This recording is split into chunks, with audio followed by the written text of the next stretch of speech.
Tavian's World of Reptiles. I hope you are all doing well and taking care of yourselves.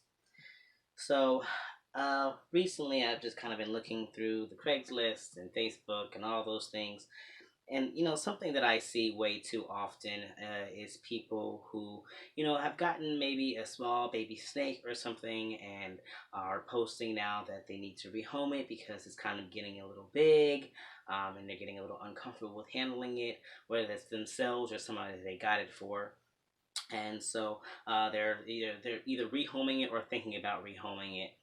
And I really wanted to kind of talk about this today because I see this just a little bit too often, and I just kind of wanted to talk to or focus this video towards anybody out there who might have like a baby snake, and you may be just comfortable with handling it right now, and maybe you got it because you do have a fear of snakes and you're wanting to help grow into that, grow with that snake so that fear kind of goes away. Or you don't really have a huge fear of them, you really do like snakes, so you got this little snake and it's great and it's working great for you right now, and you're kind of excited for it to grow, except that you're kind of concerned that this might happen to you. And I want to talk about why this happens, because it's really a really basic thing as to why it happens, but there's also really easy ways of making sure that you don't land yourself in a situation where you have a snake that's grown to the point of you being uncomfortable with handling it. Now, I always suggest for people who are thinking about getting a snake, if you do get a snake, to always try to go out there and find maybe an adult version of the snake you're wanting to get and get some handling experience with that snake. But I totally understand that sometimes it doesn't always happen, and even sometimes when it does happen, you still find yourself growing a little bit uncomfortable with your snake as it gets bigger. So you get a snake, right? And it's small and it's cute, and you give it that grace period where you're not really handling it, and you get a lot of different advice when it comes to how often you're supposed to handle it. Now, something I see when people are posting about them getting uncomfortable with their snake getting bigger, I see people give this advice, and I'm not necessarily a fan of it. Often people will say, well, snakes don't need us to handle them. They don't really need our handling, they don't need our interaction, so you don't really need to handle your snake. You don't need to get rid of it, you just don't need to really handle it. I'm not a fan of that particular advice, and that for multiple reasons. One, because we do need to actually interact with our snakes every once in a while, even if you don't want to handle them daily the way I do, even if you don't want to have that kind of relationship with them.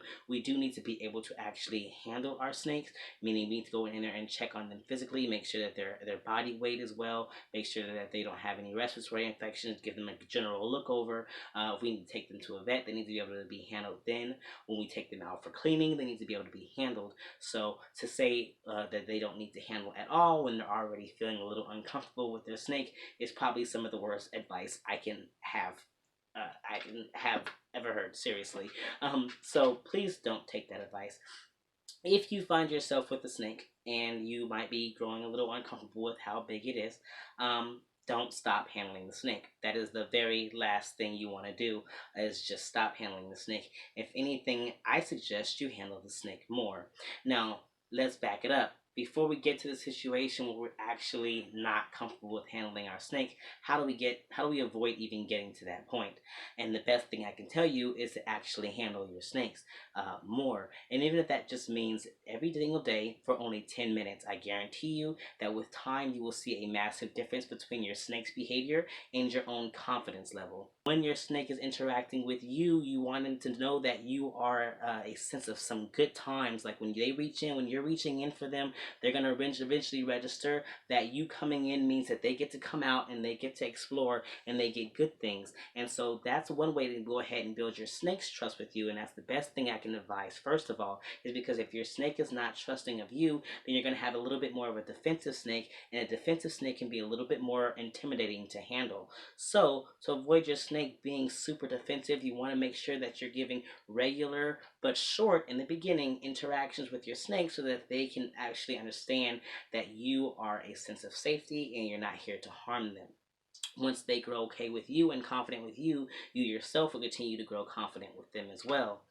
This also gives you the chance to actually observe your snake's behavior and get to learn your snake's likes and dislikes. So once you learn what your snakes like and dislike, your confidence level with your snakes will continue to grow because you will know and understand your individual snake's behavior. That being said, another thing that this daily handling can help you with is just getting used to actually handling your snake day in and day out. Now, often if you go and do a once a week feeding, what you're going to have is a pretty good weight difference every time you go in and handle your snake. Because if you're feeding like every week, right? If you're feeding weekly, your snake's going to have that food in its belly. It's going to digest that food. It's going to get a little bit more weight from every time it eats. So if you're only handling it every week or every other 2 weeks, what you're getting is like a whole lot of weight growth every time in between the times that you're handling your snake. So you handle 1 week and it's one weight. The next time you go back in and handling it, it's grown a little bit.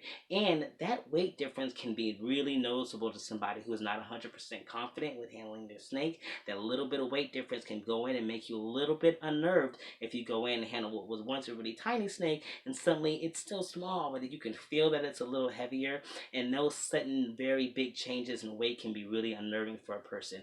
But if you are handling every single day, while you will eventually start to notice the weight change, it won't be as dramatic as if you only handle once a week or once every other week, when it actually got quite a few feeders inside of them and have gotten all that weight from that food. The best advice I can give you overall is just to handle your snakes and don't stop handling them. Handle them often, especially when they're young, because they grow really fast. They get a lot of weight on them very quickly, and you can quickly go from having a really tiny, cute little snake to a much longer snake before you even know it, especially if you're not handling regularly. So daily handling will help you to get used to those slight, subtle little weight changes instead of having a sudden, really big weight change that can make you really unnervous, and as well as just keeping your confidence going and make sure that your snake is comfortable with you. Because if your snake is confident with you handling it, then you will be confident handling your snake.